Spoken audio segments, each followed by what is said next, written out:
Hi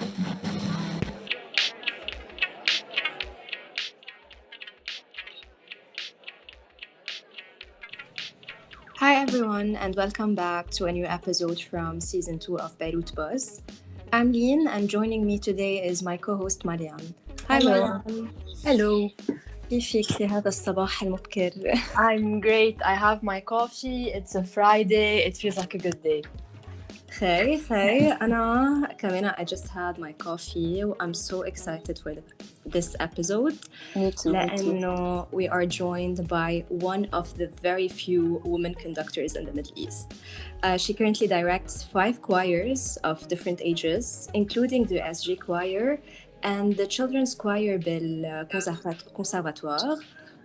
She recently made headlines as the Lebanese conductor leading the all-women's orchestra at Expo 2020 in Dubai. So everyone, meet Yasmina Sabbah. Hi Yasmina. Good morning. How are you? I'm good. How are you? I'm good. Thank you. Thank you so much for hosting me on your show. Thank you for joining us. So I want to start off with your most recent conducting project, the one-of-a-kind Firdaus Women's Orchestra, which means paradise in Arabic. Mhm. And the orchestra was first seen performing at the grand opening ceremony of the Dubai World Expo. So what can you tell us about this orchestra and what makes it so special? So this orchestra is an all-female orchestra, and it is made of women of 23 different nationalities across, and they were all recruited across the Middle East. And what's so special about it is, from a musical perspective, that it blends together instruments of the Western Symphonic Orchestra with instruments from the Middle East and also India. So bringing together all these different instruments and hearing music that is familiar to us, songs or pieces that are familiar to us, but with this special twist is definitely something unique about the sound of this orchestra. So the orchestra will be having more than one concert throughout the expo, right? Yes. So we already performed our first concert on October 23, and next week we actually have 2 concerts. The first one is on Tuesday, November 16 at 7 p.m. at Jubilee Park. And the theme of this concert, we're usually, targeting our concerts with the same themes of Expo. So it's tolerance and inclusivity, and it's going to include lots of movie music. So if you enjoy Game of Thrones, Star Wars, E.T., Slumdog Millionaire, that's all going to be there. And the second concert is going to be on November 20 at 3 p.m. to celebrate the International Children's Day. And this concert will feature extracts of musicals and Disney. So it's going to be great. Disney Orchestra sounds magical, in my opinion. It does. And I have a very tiny question. So we all know what Expo is, and maybe some of us don't really know the theme, or they're not familiar with the theme, but I have a very small question. So why did you guys choose to actually perform songs from Star Wars or Game of Thrones? Because I remember Game of Thrones was like trending kind of theme in orchestra like the past few years after Game of Thrones came out, because I remember in one of the graduations here in Lebanon, they also performed a Game of Thrones theme song, I think. So if you could just tell us a bit about that, maybe your opinion regarding that. I'm just very interested as to why a lot of orchestra kind of choose Game of Thrones or like just movie themes in general. Now, this concert specifically, the theme of the concert was movie themed. So this is why we included them. But it doesn't mean that every concert will be like this. But movie themes, are great orchestral pieces. They're written for big orchestras. They have a big impact. And, they're definitely great to add on any repertory for orchestras around the world. Yasmina, what is the most challenging part of being a female conductor? يعني especially in this region, الفيميلز منهم هالقد encouraged to pursue music لحتى as a hobby ولا as a career يعني. It's true. So there are different challenges. So already, unfortunately, in this part of the world, there are certain stigmas or stereotypes associated with women, what they should do, how they should appear, and there is always this thing about stage, about being seen, being able to perform. That was a step to take, and definitely a challenge. But this is one part of the challenge. I personally did not have to deal with that. I come from an open family, and Lebanon allows is quite open about stage and performance. But I would say, for me personally, the challenges that I had to face was about women being in positions of leadership, because that is not still so well accepted in this region. So, for example, what a man would have to deal with is not the same. Like, let's say if you're a woman, you have to work 10 times more to get the same result. For example, being entrusted with a mission or with a project, it's like, are you sure you can do that? Are you sure you can handle that?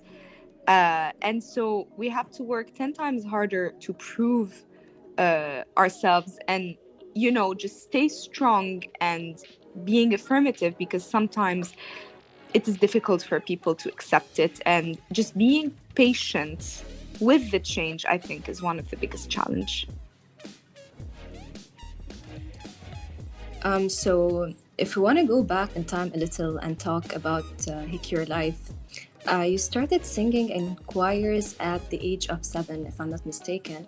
And since your mother was a music teacher, Kamina, you learned the piano and the flute. Mm-hmm. But before pursuing your Master's of Music and Choral Studies you studied graphic design at AUB.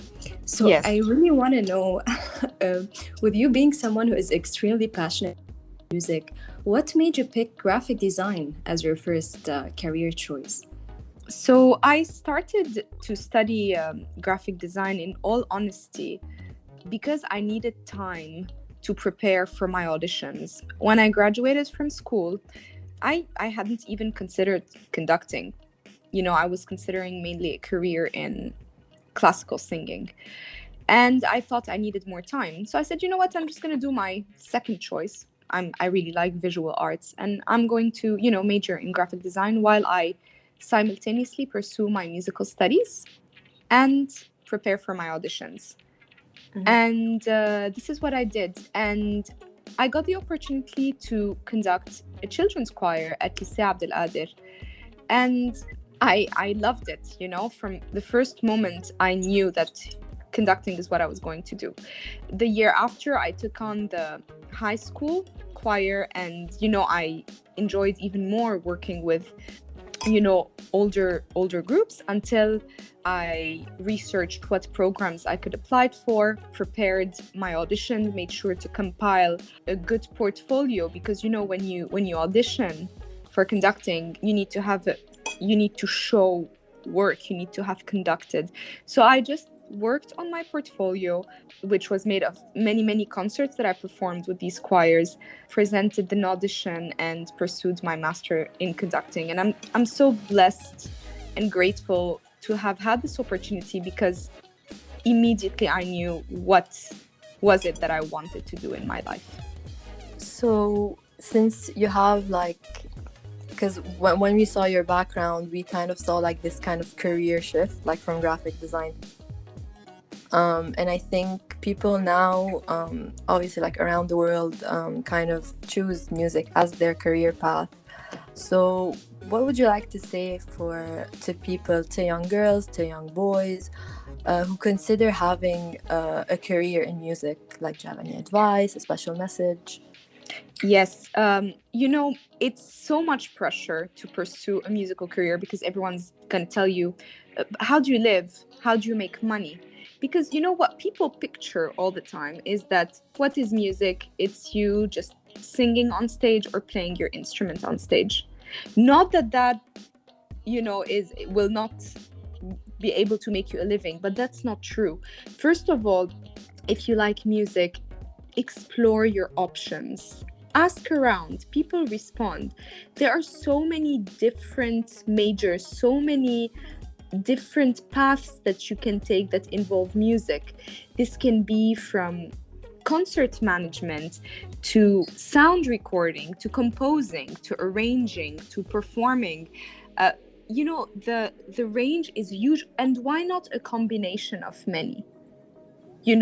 So don't be scared to go to a musical path, and don't put the pressure of I need to know immediately what is it that I want. Like for example, in my experience, I wanted to pursue singing and then I discovered that. So let's say you want to do music and you start with a general music program as your undergrad. While you're doing this, you are going to discover more what you want to do. In Lebanon, I feel we have this insane pressure at 17, 18, when we graduate from school, to know exactly what we want to major in. And this is what I'm going to do because 3 years later, I need to go and work. I feel that we have a lot of this pressure in Lebanon. And don't be scared if you don't know exactly what you want yet, to go into something broad and slowly discover what you want and then narrow it down. But what I will say, there is work. And yes, it is a job that will make you live. And, you just live once, so you might as well do something that truly makes you happy. That's very true. That's very inspiring, to be honest. وأنا كمان, this is very inspiring to me, being someone who's very interested in music. عن جد, you're such an empowerment to women in the Middle East and people who like having a career in music in general. إنه you're proving إنه عن جد music can be a viable career path and not just a hobby, which I think is very important. Definitely, it definitely is. And sometimes people just have to look at it with an open mind. A lot of time as musicians, we don't have necessarily one full-time job.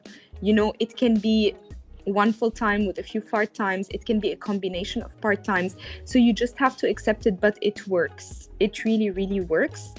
And a lot of times, I would say the start may be a bit rougher, but there is always a way to create your own opportunities while having something more stable. So yes, we do sometimes have to think a little bit outside the box. It's maybe not like other office jobs where you go at 8 and you come back at 5 p.m. But really, there are so many ways to make it work.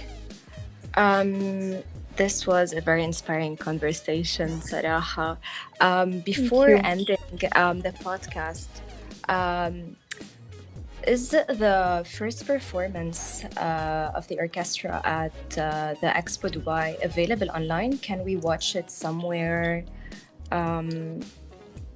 or not?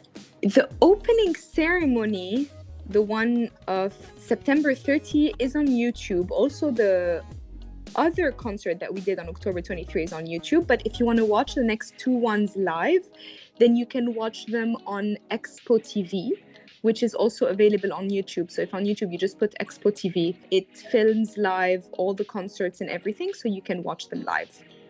Okay, so we're gonna put all these links in the description. I actually have one more question. Yes. Which is, I'm kind of like curious just to see how, on an emotional level, how does it feel when you perform? Because for me, at least, when there were very few shows, at least the ones that I've watched here in Lebanon, when there were plays or orchestra coming here, like I used to go every now and then, and I used to get chills whenever I used to hear the music. And I'm sure people who listen to you feel that as well. But I want to see from your end, like when you're conducting, when you're on stage, before performing, when you're practicing, like I'm just curious to know how you feel. And are you nervous? Are you confident? Do you also get these chills even when you listen to the same music over and over again? Like, I just wanna know. The way I would describe it is I don't think I think or have time to realize or be conscious of all that, but all what I feel is an insane amount of energy. Uh, because as the conductor, I need to give the energy. I receive it back from the orchestra and then I have to give it back. It's like tennis, a ball that keeps going back and forth. And all I can tell you is that you become so swamped in a different world. Your concentration is so high. Your energy is so high. It's like you're completely, if you want, disconnected from the reality. It's a bit difficult for me to explain, but all I can really, if I just want to describe the first thing that comes to me, it's just this insane energy that comes out and that, you're just swamped in a good way. I hope that makes sense. It does. Were there ever moments where you felt like really, really, maybe like the first time like you were conducting or anything, like you felt really emotional, like to a point where like you wanted to cry, like you were so happy or anything? Yes, I felt that a few times, especially in my last concerts that I did in Lebanon before coming here, because it was such a difficult time, with COVID, the crisis and everything going on, when no one thought that we were going to be able to achieve and perform these concerts, just seeing all the efforts, just there, and that, oh my God, it is actually happening. And when you have such a strong connection with your groups, because this is something so important to me, the connection between me and the singers, the connection between me and the members of the orchestra. I think this is so strong because great music comes when there is love and when there is a true connection with the people you are sharing the stage with. And this, for me, really, this is where the whole emotional part comes. Okay. And also, like, you mentioned the crisis and COVID here in Lebanon. Now, like, to our listeners, Yasmina, I'm guessing now you live in Dubai, or you're just there for Expo, just to make sure? So right now I am there for the Firdaus Orchestra throughout the Expo duration, and the orchestra is there to last. Okay. So like when you were here in Lebanon, how do you think, I mean, this is an obvious question, but with the crisis and with COVID and with everything going on here, like, how do you think, or how it affected the music scene, like in general? If that's a topic you're comfortable talking about. Yeah, look, it's the musical scene has been suffering. It's been very difficult. Like, COVID in itself was difficult for orchestras and choirs because we had to deal with distancing, reducing the number of singers, spacing each other out. But the hardest part, and that now more than ever we are feeling, the economical crisis, because as you know, concerts require budgets. Yeah. And it's been like so difficult to find funds in order to be able to make these concerts. And these, people, and I understand it's very difficult because we get things like, but some people are barely living. Why are you doing a concert? Yeah. With this whole thing, that is music really a necessity? And I do understand that at some point, but what is a country without culture? And if we think about it, these funds are actually going to help other people live and maintain their jobs. So it's been very difficult to be able to sustain the musical scene. But I am so proud of all my Lebanese musicians and colleagues, because the perseverance is very strong. And despite all, I'm sure the Christmas season is going to be great, and a lot of people fighting to make sure concerts happen despite the difficulty of the situation. Yeah, I completely agree with the fact that we kind of we look at everything it has to do with art for entertainment, for quote-unquote escape. So I truly believe that music, and any sort of music, especially now that you mentioned Christmas, like, it would be such a it's like refreshing. It's refreshing Exactly. to hear. People It's need refreshing it. to see. Exactly. It is very refreshing. I can't wait to watch Christmas concerts. Yes. Yasmina, thank you so much for joining us today. Thank you. So newfound fans can also catch the several concerts happening throughout the expo by checking the links in the description. And Marianne, how would you like to end this podcast? Interesting conversation, to be honest. We always tend to have very interesting people on this podcast, and I'm really thankful for Lynn to contact you, and especially to have, because I feel people need to hear these types of conversation, these types of projects, because I don't want to say they're overlooked, but not a lot of people are kind of like maybe research about them or kind of know about them. So thank you, Yasmina, so much for being on this podcast, for telling us everything, for answering all of our questions. And yeah, that's what I had to say. Lynn, do you wanna like end it, or I end it? Okay. Yes, end it. Okay, so this was another episode of Beirut Buzz. Thank you so much for all of our listeners. Thank you for joining us, and we'll see you next time. Okay, see you. Thank you very much. Bye. Thank you, Yasmina. Thank you. Thank you so much. All right. Bye.